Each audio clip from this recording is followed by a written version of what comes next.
దేవునికి స్తోత్రము. అనుదిన వాక్య ధ్యానమునకై ఈరోజు 2026 సంవత్సరము ఏప్రిల్ నెల 7వ తారీఖు. ఈరోజు ధ్యాన వాక్యము పరిశుద్ధ గ్రంథము నుండి ప్రసంగి గ్రంథము 12వ అధ్యాయము 13వ వచనాన్ని మనము ధ్యానించుకుందాము. ప్రియ దేవుని బిడ్డలారా, నేటి ధ్యాన వాక్యమును చదువుకునే ముందు వాక్య ధ్యానమునకై సిద్ధపడి ఉన్న మీ అందరికీ క్రీస్తు ప్రభు వారి ప్రశస్త నామములో మీకు శుభములు దీవెనలు కలుగునుగాక.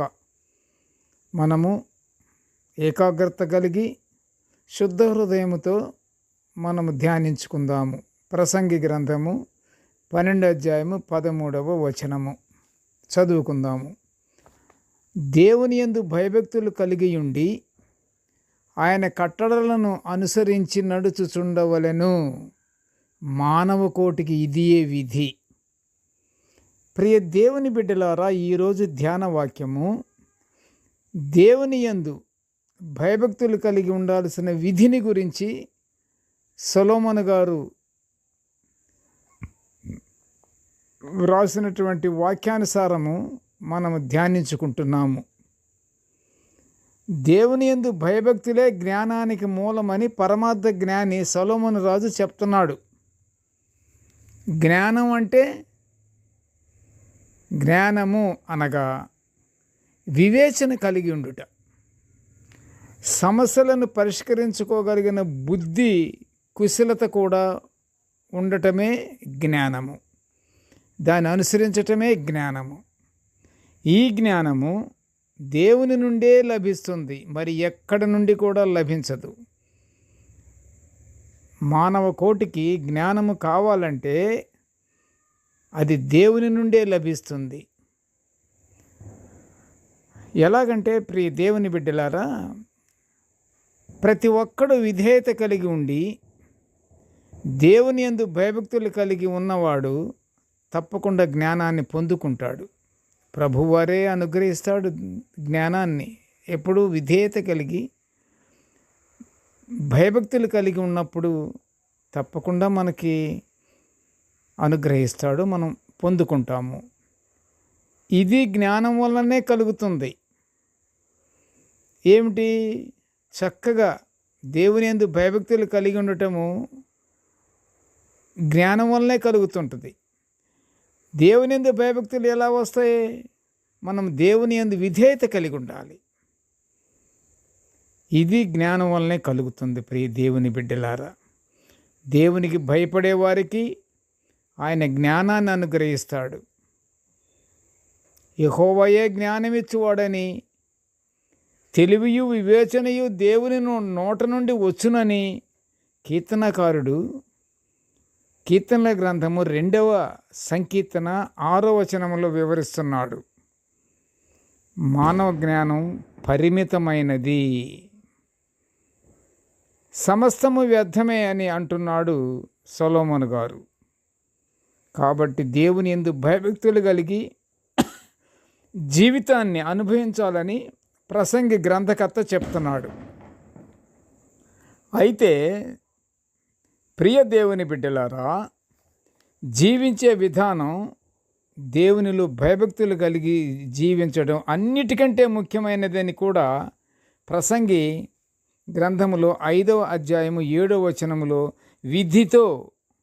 విధితో కూడిన మాట సెలవిస్తున్నాడు. లోకములో విమర్శ స్థానమున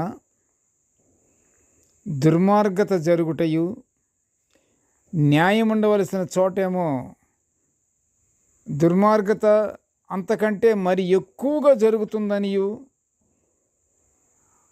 అలా కనపడుతుందని కూడా ప్రసంగి గ్రంథకర్త 3వ అధ్యాయం 16లో చెప్తున్నాడు. దుర్మార్గము, న్యాయం ఉండవలసిన చోట దుర్మార్గము, న్యాయం జరగట్లా. న్యాయం కొరకు ఆరాటపడుతున్నవాడు, అప్పీల్ చేసుకుంటున్న వాడికి అక్కడ దుర్మార్గతే జరుగుతుంది. అలా కనిపిస్తుందని కూడా సొలొమోను గారు అంటున్నారు. 3:16. ఇంత భేదాలతో లోకములో జరుగుతుందంటే దేవుని జ్ఞానం లేకనే ఇలా జరుగుతుంది. జ్ఞానం చాలా ముఖ్యమైనది. జ్ఞానం ఉంటే అసలు ఏ గొడవలు కూడా ఉండవు. ఎక్కడికక్కడికే సర్దుబాటు జరిగిపోతుంటుంది.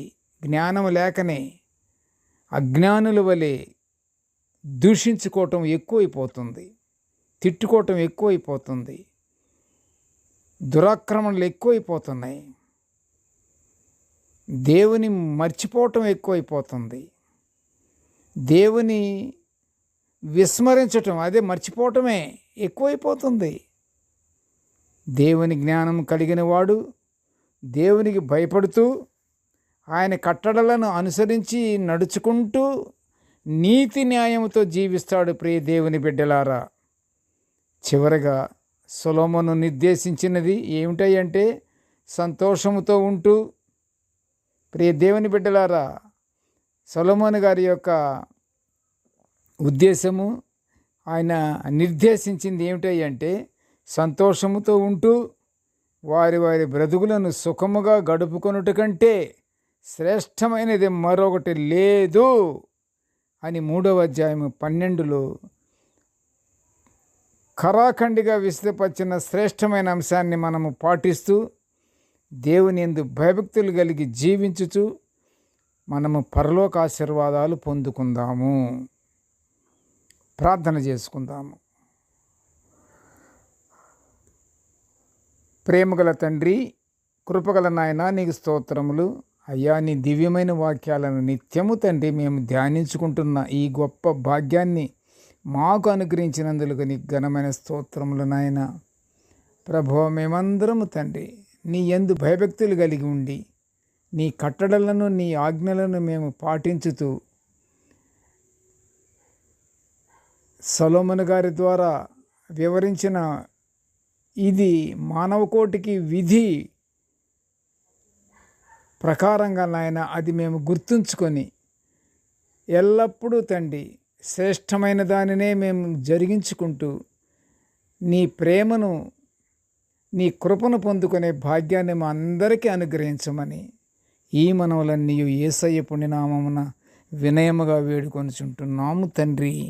ఆమెన్. దేవుడు మనలందరినీ బహుగా దీవించుగాక. Amen, amen, amen.